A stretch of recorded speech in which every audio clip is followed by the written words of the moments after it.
You can't. Will Harry around on a gurney everywhere. It'd be like weekend at Bernie's, except he's still half alive, you know? That would be hilarious if he was on a gurney with his laptop having to do like crunches, typing. Oh man. All right. Now that we've had a good laugh at Harry's expense. How's it going? Good. How are you? So it's a big day today. Oh yeah.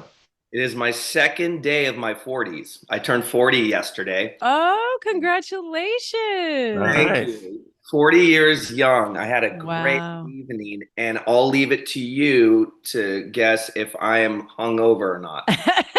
I'm not saying it. I had a feeling last night you were like, send it. I sent it, and I didn't mean to do it. It just, I couldn't help myself. So Oh my it God, was, that's it was great. amazing. That's amazing. So Yeah. what'd you do? How'd you celebrate the big 4-0? Best way I could is I came home from work. My wife had two Pliny the Elders in the fridge because to this day, just Pliny is that's special to me. So Love I it. had two of them, and having one of them's enough. But I was like, I'm going for two. I'm sending it. I'm 40. So we went to Coronado Island to a sushi place called Saiko Sushi, Saiko, which is Uh-huh. phenomenal. And I get there at the sushi bar. It's just me, my wife, my son, and they have custom menus for each of us. It says uh, old man menu, happy birthday Clinton, and there was like 12 nigiri options. It was so cool. But then they started bringing flights of sake, and Uh-huh. I Oh, can't say yeah. no. Did you throw But up it's in your okay. mouth a little bit this morning at all, Clinton? I was telling David there's a meme that I saw yesterday. It's pretty funny. It's like hungover in your 20s, and it's a guy walking through, high fiving, dapping everybody. In your 30s, it's the scene from The Hangover where the guy's walking around the hotel like woozy.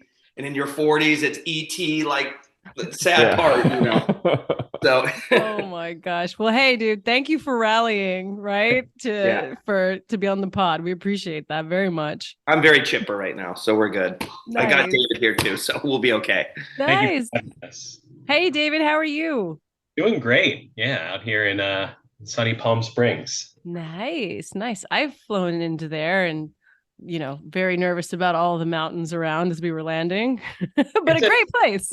yeah, it can be a scary coming down and from that on those flights. It can be a bit rocky sometimes because of the way with those mountains. But yeah, it's beautiful out It's here. beautiful. It really is. Well, let me get you guys an official BeerNet Radio welcome. Today on BeerNet Radio, we have CCO Clinton Smith and VP of Sales David Schreiber with Coronado Brewing Co., the very fast-growing SoCal brewer and maker of Weekend Vibes IPA and Salty Crew Blonde. They finished last year up double digits in their California backyard and produced, I believe it was about 42,000 barrels for a 10-plus state footprint. Yes. Cool, cool. And you guys are like the sixth largest brewery by volume in San Diego. Again, up double digits in that backyard in Q4. So excited to have you guys on. It's funny. I was just in Flagstaff skiing, and Weekend Vibes were everywhere, like at all the lodges. So that was cool to see. It seems to That's great. translate into your wider backyard than just California. Yeah, I actually just got back from Arizona last night. We were out Oh, there nice. working with our distributor Hensley. Nice. Yeah, Arizona's our a strong number two state for us. Really been doing great for us. We do some great things with the spring training with the Padres, so we have some partnerships there. So really great to see that it's out in Flagstaff too. That's always fun to see it out there. Yeah, yeah. Well, and I was with a friend yesterday, and she's in the industry. I won't say who she is, but she was like, craft beer has gotten so boring. Like all the same brands are growing, and like everybody comes up with the same new thing. And I actually thought about Weekend Vibes because I was like, it's such a great name, and you guys have built a platform around it too. And it's about fun, right? Like Weekend Vibes. It's literally about weekend vibes, right? So yeah, I guess you There's a guys are strong doing something. emotional connection with that one for Mm-hmm, sure. I mm-hmm. mean, I have two sisters who are 26, and both of them and their friends, like I go and hang out with, I love my sisters, and so I'll go drop in on them, older brother, and they have weekend vibes. And I didn't, their friends brought it to their place. So Nice. it's that state of mind of owning the weekend, which I think we've talked about before. It's really cool how that it's award-winning beer, obviously. It's fantastic, but yeah, the name home run, Yeah. everything about it special. So Cool. I do want to say something too. Yeah. So a couple of weeks back, when you guys had Rob on, he was talking about his visit to San Diego, and I was thinking, this is like a movie. This is so bad, and it's getting worse and worse and worse. But one little bright spot, so I have to just do it for Rick because we always got to talk about Rick. But he just drops in the middle of it that he picks up the surfboard from Rick. So of that You guys crazy made a story, that cameo. was the one good. I know. I picked up that. I was like, what a good dude Rick is, keeping his board for him all year, right?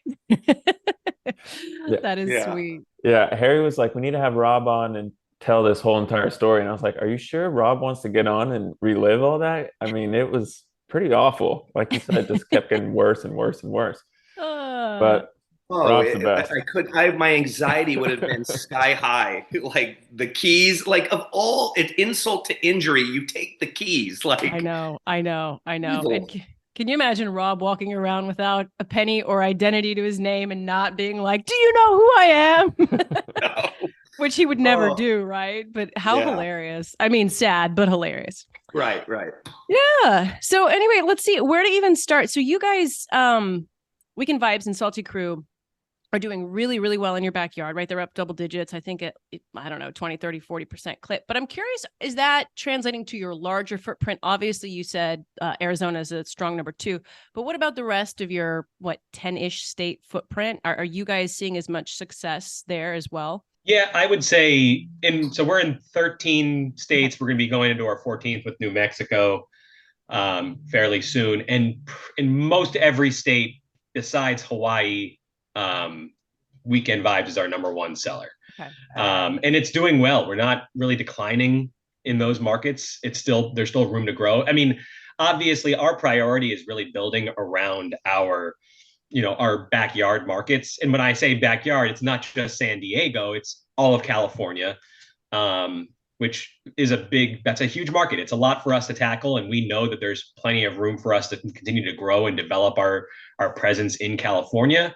And then obviously Arizona and Nevada, those are 2 really strong markets for us. And Weekend Vibes continues to do great things, growing double digits, some of them triple digits in like Nevada. It's been really strong performance.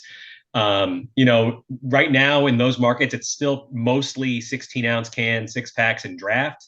But we've really just started to expand here in California into more package types for the Weekend brand family with Weekend Vibes, and now with Big Weekend now being a big part of that. And the Big Weekend has been, we launched it towards the end of last year in Q3, and we had some high expectations, but it's surpassed everything that we thought it could be. So that brand also is translating really well into the adjacent markets as well. So we're really building it out a little bit more. We're going slowly because we don't want to overextend in it, because our product is not cheap, and shipping is not cheap. So we try to make sure we're making the right moves in the right places. How about dialing it back to California? Are you guys getting any big legs up in spring resets? Yeah. It's been a really great. We've got a lot of great buy-in. With our expansion with Weekend Vibes, we added the 12 packs of 12-ounce cans, which is our first time doing that in a 12-ounce can, and we've gotten a lot of great ads coming from most of our key players with that package. And those are already starting to happen. We had some great meetings already. In preliminary sales have been really strong, even without having full distribution and without having any kind of ad activity. We're gain the 16-ounce 6-packs in California. And Salty Crew, we just got some great ads up in Northern California too, which was a big priority for us this year, was really getting up into that NorCal market, getting them buying in and trying to make California, all of California, to be our backyard. It's some of these markets up there, they try to stay hyper local, and there's a lot of local brands in Northern California, just like there's a lot of local brands in Southern California. But I think we're trying to really translate to be a California brewery. Breakthrough. What else? I'm curious. I mean, obviously, California is a very important beer market, right? We trade Texas and Cali trade as the biggest beer markets in the U.S. I think you guys usually win, but that's fine. And hopefully, you'll come here soon. But anyway, what else generally are you guys seeing up and coming in California? Because I mean, a lot of trends do come out of California for beer and bev alc. Yeah, California. There's a lot of things happening. What's really special is there's still new craft breweries opening.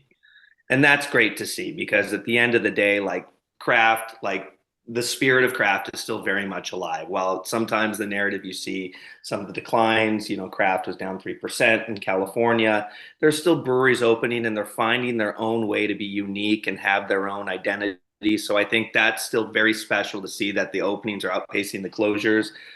You do see a lot of thoughtful innovation into fourth categories with a lot of these company or brewers in California. So like we've gotten into cider. We've seen other companies jump into things like cider, RTDs and do them with craft artisanship, which is really great to see. There's a lot of new partnerships with brands, going beyond just a beverage, but standing for community or standing for a purpose or a mission. So you see a lot of those things and bringing people in to the fold. So it's very much alive and it's exciting. And, for us, it's, all the success that's come, it's been through focus and it's been strong focus. Anytime we're going to talk, we're always going to talk about Weekend Vibes and Salty Crew because we're very committed and see a long runway. As David mentioned, we see our backyard is California. 5 years ago, if you asked us, who we were, we would have told you we were a San Diego brewery, but we very clearly are a California brewery, not just how we see ourselves, but externally as well. So, I think just being focused on California and making sure that we're supporting these adjacent markets correctly because, David and the sales team have done such an incredible job of keeping our focuses in this state and translating them well adjacently. So, I think, for us, there's a lot of opportunity to keep growing. There's 40 million people in this state. There's a lot of opportunity and we have a lot of runway ahead of us. So, the first step that we needed to get done last year was to solidify the Weekend brand family. And that was the introduction of Big Weekend. And, the thought is will the consumers be able to connect Big Weekend and Weekend Vibes easily? And honestly, I mean, the hard work of David and our marketing team and it happened. And you saw the fans that had an affinity and appreciation for Weekend Vibes want to see it to where here we are 9 months later. It's our third largest brand. It accounts for almost 12% of the business. We had our Super Bowl ad, our first ever Super Bowl ad with the largest grocer in Southern California, which I had to pinch myself that we are at that point of trust where Big Weekend was in the ad bucket. And just to see the impact and the results of seeing those two brands together, they're each a different occasion and offering. And regardless, we want people to stay in our brand family. If we don't have this offering, it's this.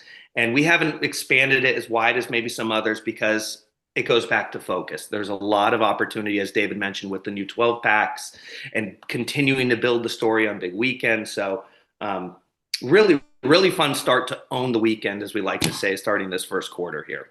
Yeah. And to add to that too, the Super Bowl ad is a great example of, you're talking about trends in California. That retailer has really made a priority of focusing on 16-ounce six packs as their primary craft package, which really benefits us because that's been our we've been pioneering that package since we launched Weekend Vibes in 2018. And for them to really buy into it, it's been interesting to see because obviously us and a few other breweries have been doing it for a while. Now there are a whole bunch of other breweries that are trying to tag along and get into those kinds of ad buckets that these retailers are getting behind. And this retailer specifically sees a 16-ounce six-pack as something that they can make a splash with in craft and help grow the craft category, which we're really excited about. Just kind of picking up there and zooming in on this, Southern California beer landscape. I mean, like Clinton was saying, there's, so many craft, tons of Beyond Beer, and the dominance of Modelo kind of hit before any other region. Do you feel like you're competing in the future there compared to everywhere else?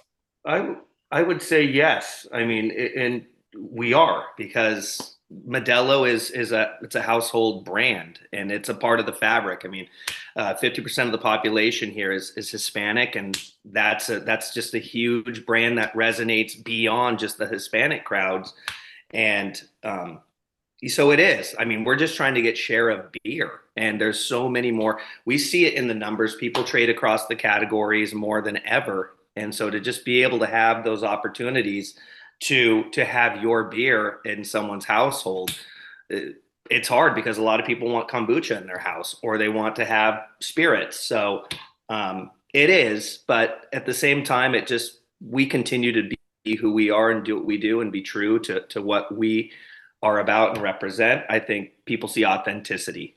Yeah. The whole partnership with Salty Crew has been fantastic, because I'm wearing their apparel, by the way, no accident.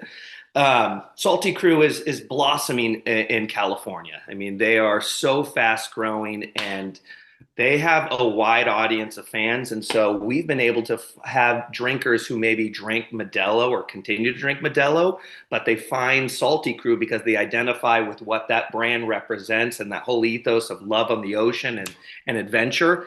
And so they might bring, Modelo, but they also bring a Salty Crew, and they discover our brand, and they might go find Weekend Vibes. So ultimately, I think if people are drinking beer, it's a win for all of us.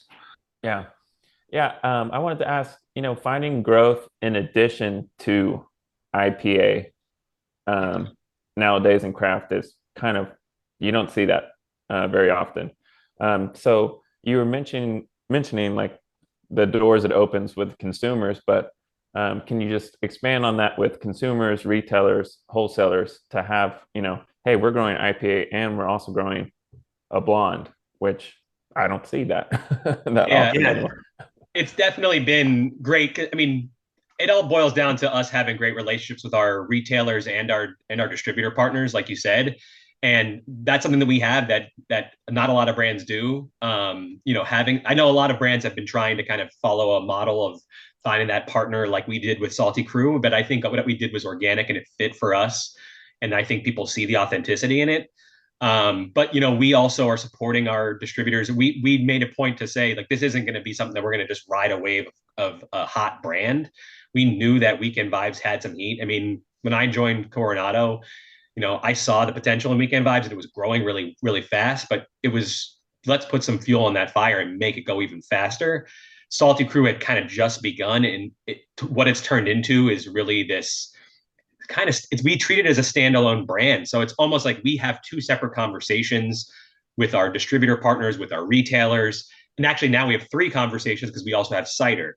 So it just keeping that share of mind and finding ways to just pull more from our partners and get more people talking about Coronado Brewing Company and what we're doing. I think that's really the key. And there's no, magic bullet that's going to help people find that extra category that's going to grow, because it is a tough category to compete in. I mean, 805 is a monster in the blonde ale category, and we know that there's plenty of beer drinkers that appreciate that category.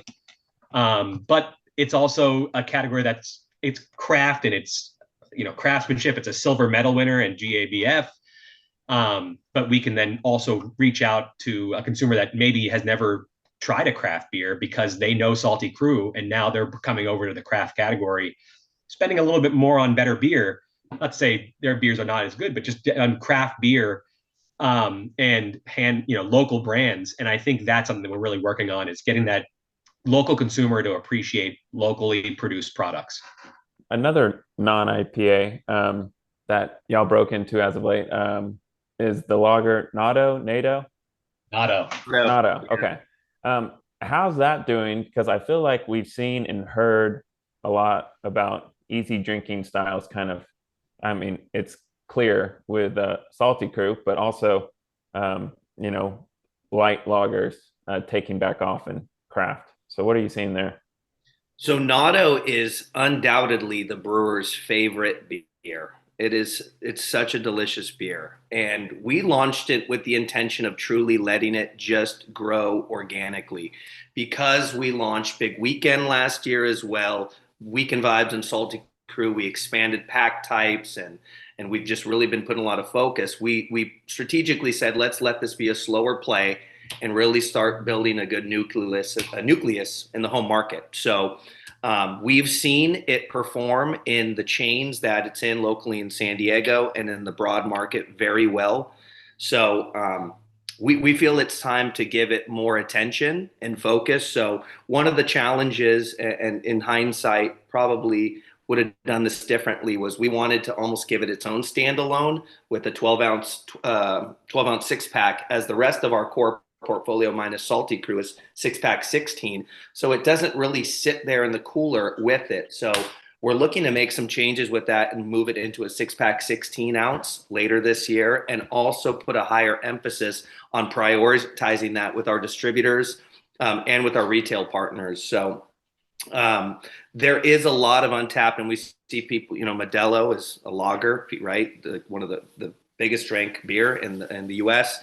And we see some opportunities with that and new occasions for drinkers who are looking for that style. So for us, we just internally are going to put more focus on it and take it from just letting it organically bubble to now seeing that it has a lot of opportunity, because at the core of it all, it's a wonderful beer. I mean, it's awesome, and our team loves it. And when our team gets behind it passionately, we can take it to wherever we need it to go. David, anything else you'd say about actually, we actually just won a bronze medal with it last night at the Brewers Cup of California at CCBA. That was something I just got a notification of, so that was pretty exciting too. But to add to that, Natto is a style that is it's approachable, and we know we can do more with it. It's interesting how it's hit in certain markets. Like we're selling a lot of it in Hawaii. It's done really, really well out there. That's a market that, again, they prefer that some of those lighter styles out in that market for us, and it's been performing well. So it's one of those things where we find the right places where people can buy into it. We just haven't put that prioritization behind it because we've been trying to keep our distributors focused on the core items that we really need to build on right now. That's what's driving our volume and velocity. So that's been our priority, but we do see this one as an opportunity to build more with. And, like Clinton said, that package type change could be a big move for us. And we see that potentially becoming one of our, it could be a fourth, priority on that chart for us in the future. Curious, talking about the future. Yeah, you guys mentioned the cider, right? And we've tried the cider. It's good stuff. Some people are saying that this year, next year could be like a really big year for cider. How much run room do you guys think cider has in your backyard, with your brand?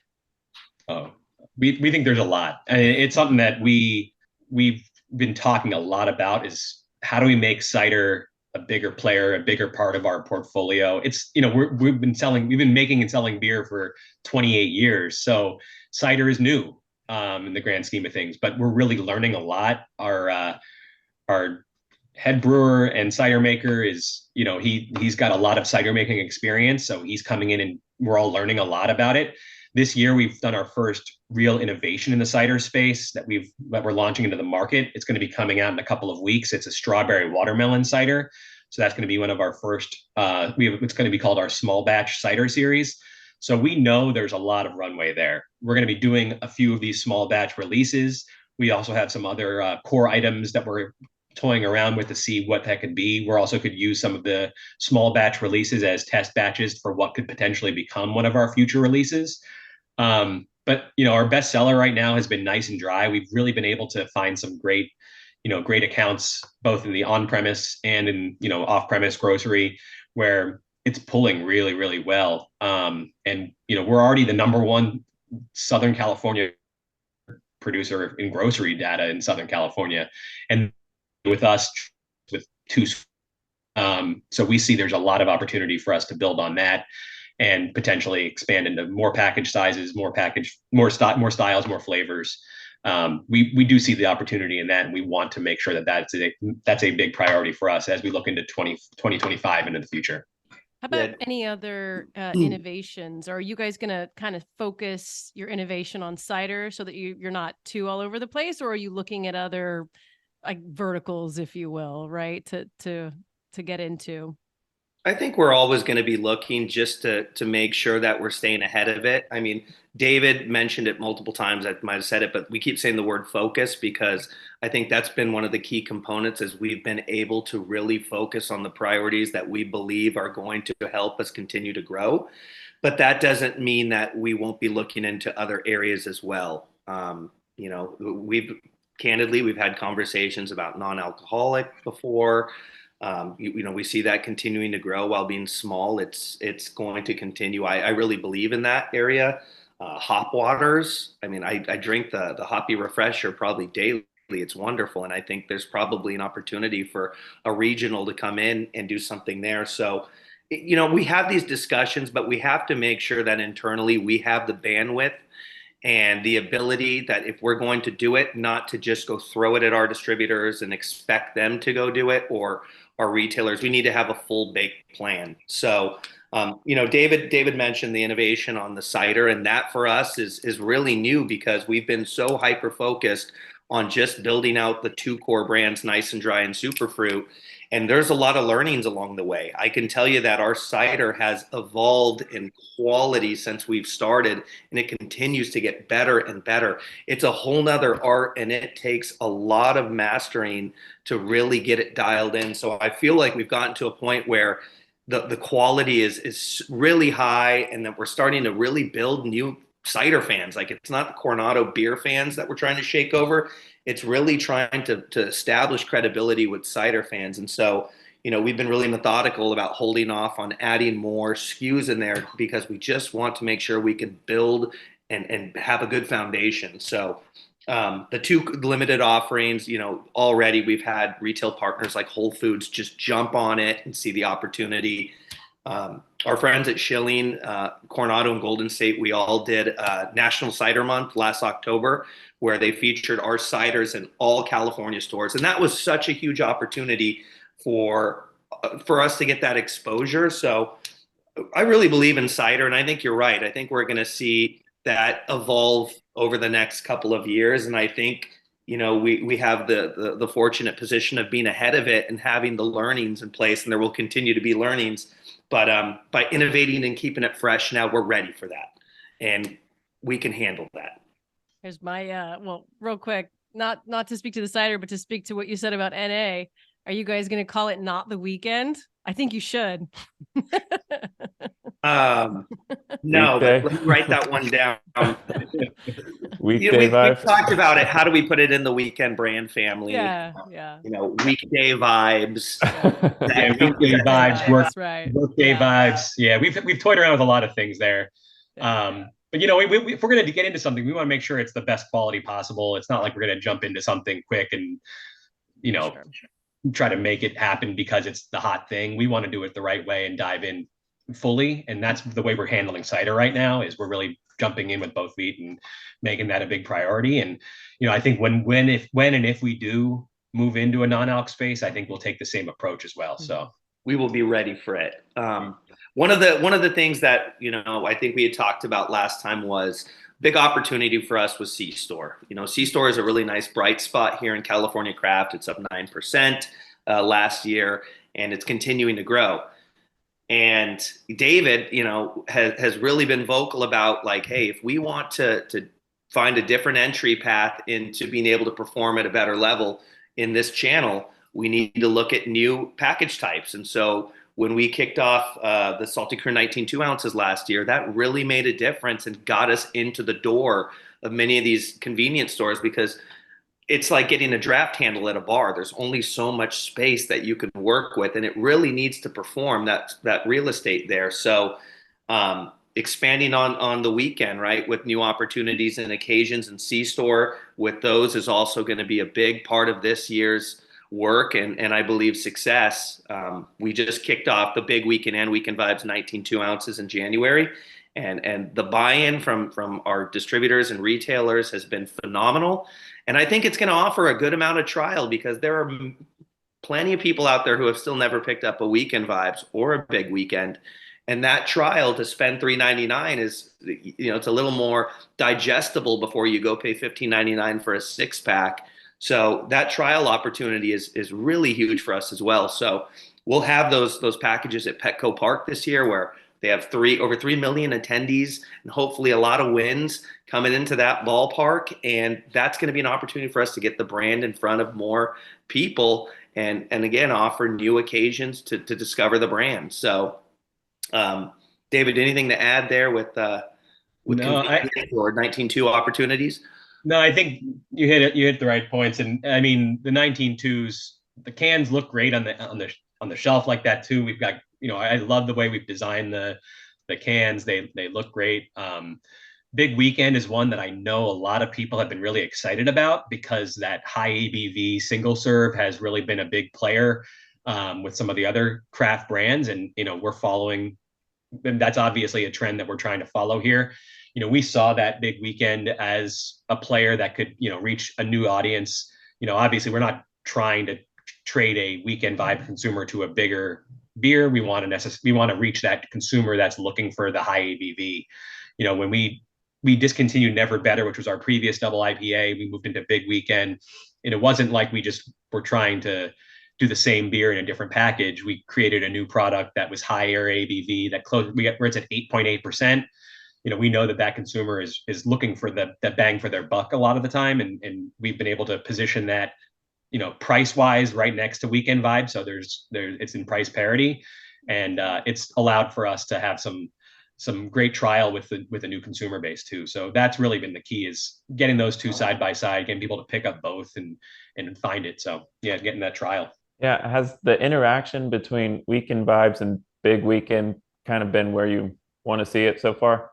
Yeah, absolutely. That's been the most promising part of Big Weekend, is we haven't seen declines at all. If anything, it's really increased our velocity on Weekend Vibes with the introduction of Big Weekend. The brand blocking of them next to each other, it just really pops. They kind of are inverse of each other. I got the 219.2s here. So the two side by side, they kind of work, they play off of each other, but even the 6-packs too. We've had some ads with sometimes Weekend Vibes is pictured, sometimes Big Weekend's pictured.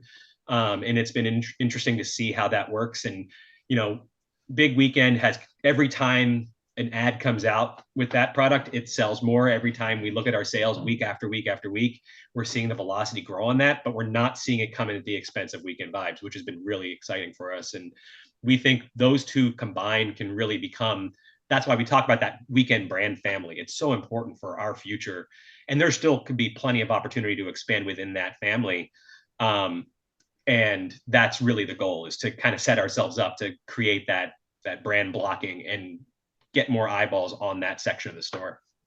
There's a lot of SKUs out there, so we got to stand out. Well, I think that's most of what I had to ask. I guess the only other thing, Jordan might have more, but the last one from me would just be, you guys are being, it sounds like, very concerted about your pricing, which makes sense. How do you feel like your consumer is feeling right now in terms of how price sensitive they are when they're spending on craft beer? I think there is sensitivity. I think there's a lot of options out there, and value is important. So, that the whole effort just to go into 6-pack 16-ounce, that offers value for the customer. And I think that was a big part of people reaching for the products. When we made that big move, it was definitely a big one. I would say it's not as profitable, say, for the brewery to do it, but at the same time, you can stand out and do something different and add value. And at the end of the day in business, it's always about trying to find ways to add value for the customer, add value for the distributor. So I think that's a big part of it, and we have to be conscious of that, like elasticity, and it's all very real. So, but I believe too, we make really good products, and we stand by, and what we put out there is, we always feel we're going to be fair. So, and kind of just at the core of all this, like when we keep talking about focus and authenticity, one of the things we really wanted to make sure this year that we could reach consumers better was just never losing our core heart for craft, right? So now that, we are a more established California brewery, we really take pride in reaching out to breweries who are just starting up, or breweries who are really trying to get it going and work together. I mean, the spirit of craft, what's amazing, it's plenty alive with collaboration, camaraderie, friendship. I mean, the help and assistance and transparency with financial or production or sales, that's very much alive. And I think authenticity, that's really what the next generation, Gen Z, will be able to see out of the companies that they want to support and put their money on the shelves. We just did a collaboration with Pizza Port, who are our dear friends, really admire what they've done and the way they've gone to market over the years. But we've just did one with Goldwater, small brewery in Arizona. So, I think just being authentic and continuing to continue to keep the spirit of craft alive at the heart of it is so important for any brewery. And for us, that's going to be really important. How can we help other craft brewers now, especially in hard times? Because it's important that there's unity, and that, that's what's made our industry so special. So I kind of went on a tangent there, but it's more true than ever. I mean, I really, really want to always be one to help, Yeah. To add to that too, I do think, like Clinton said, the spirit of craft is something that is near and dear to all of us, I think. And, I've been selling craft beer for, 17 years. And, I love the fact that, I have friends from all different breweries, and we worked in one place together, and we kind of bounce around, and everybody kind of finds each other, and we still find ways to work together and help each other. Because yes, there's a lot of competition out there, but at the end of the day, we're still like Jordan mentioned earlier, we're still trying to take share from big beer. That's our number one priority, is to take that share. Obviously we want to do whatever we can to make sure our beer is at the highest quality. We want to sell as much product as possible, but yeah, we want to do it with still keeping our craft culture alive and collaboration. Another thing too, to the point of value, I also wanted to hammer this. Like, we've noticed obviously a lot of consumers shifting from drinking on premise because they're not maybe spending as much going out, and now they're drinking more at home. I think that's also really helped with us because of our package format, right? We have 6 pints coming to you, right? And if you can rationalize that in your mind, you get 6 pints of beer for $15 when you can go out and have 1 pint for $8 or $9 at a bar. And I'm not saying go out, don't drink at the bar, but those consumers are already doing that. We want to sell the beer at the bars and restaurants as well. That's a big part of our growth. But I think that's a big part of why that craft 16-ounce 6-pack has become such a big player here in California, and Southern California specifically. Is I think the consumers are rationalizing how they spend, and that's a really easy way to understand. I get 6 full pints of beer for this price. I'd actually never thought of it that way, but that makes a ton of sense. Yeah. And when we have these great, we have, retailers that are supporting us with ad activity, it makes it even more enticing. When you can get the cost of 1 pint, you can get 6 pints. It's just a great value. And I think that's a big reason why we've seen such great success here, as consumers have been shifting more towards grocery. All right. I got to ask you. Oh, go ahead. Are you both familiar with these posters behind David here? I was gonna ask him, who's your favorite member of the Wu-Tang Clan? Rizzo. Oh man, that's a loaded question. I love them all, but I got some. I'm a Jizza guy. I like RZA, Jizza. They're all great. How do you old dirty? I'm gonna go Ghostface Killer. I'm Raekwon. I got to meet Ghostface once, and it was a pretty special time. So he left my voicemail message on my phone. Oh, sweet.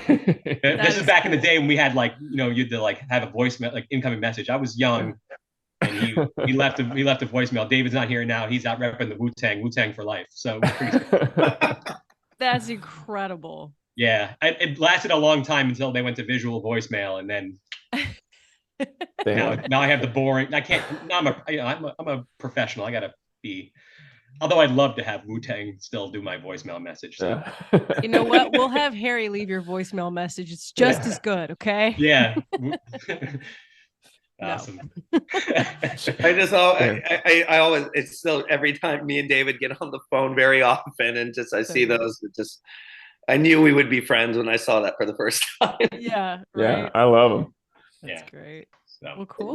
Well, I would also just say, kind of as just a takeaway, like I was talking to David, it's like, if we were talking to other breweries and they were asking, hey, what are you doing, or what can we do that maybe would help our position or our business, and the foundation of it is strong partnerships, right? Like strong partnerships with your internal team. Like you got to have a good nucleus, right?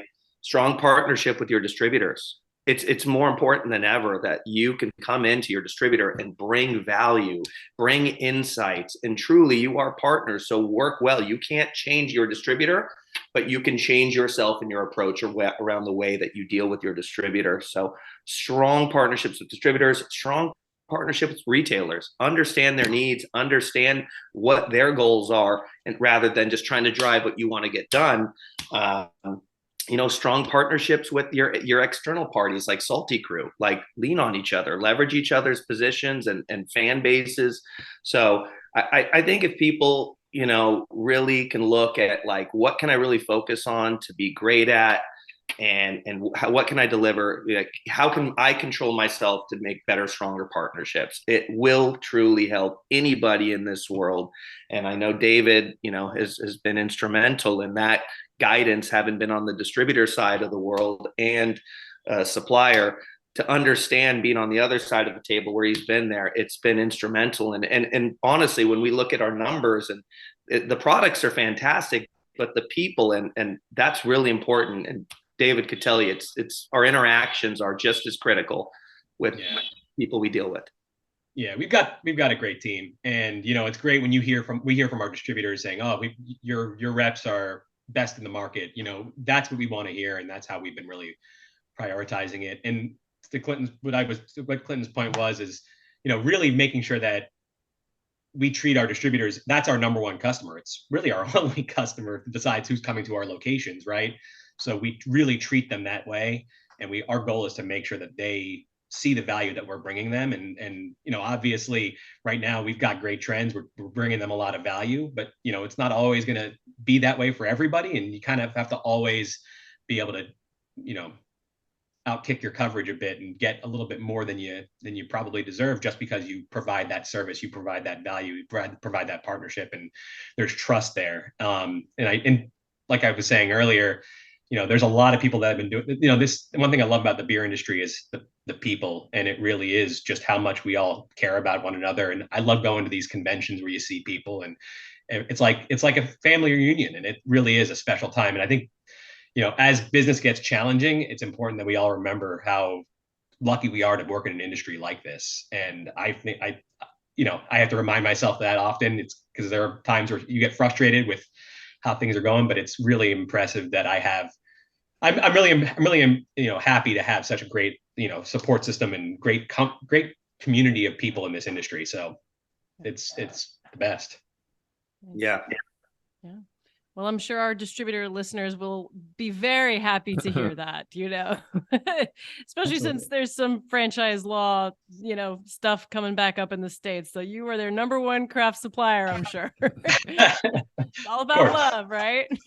Yeah, always. So no, but it's, it's business, and you guys have obviously done quite well with it. But so thank you guys. Always a ton of fun to chat with y'all. I'm sorry my daughter didn't photobomb this time, but I'm not sorry because she's not here while I'm working. But yeah, that was fun last time. Likewise, we appreciate the opportunity to just talk about our story, and I'm confident that we'll have some great things to talk about here the next time we come together, and maybe there will be some changes or some new weekend brand family additions. But I can say that I believe we have a good plan and a lot of runway ahead of us, and we'll continue to remain focused. Well, cheers. Thanks, to y'all. that. Yeah. I'll tell Rick, send him your regards. Yes, I know he sends please. his. Send him our regards. Absolutely. Please do. Yeah. Well, thank you so much. And maybe sooner or later, you'll be drinking our beer in Texas. That's right. I hope so. Waiting for it. Let us know. Thank you so much. Always a pleasure. Take care.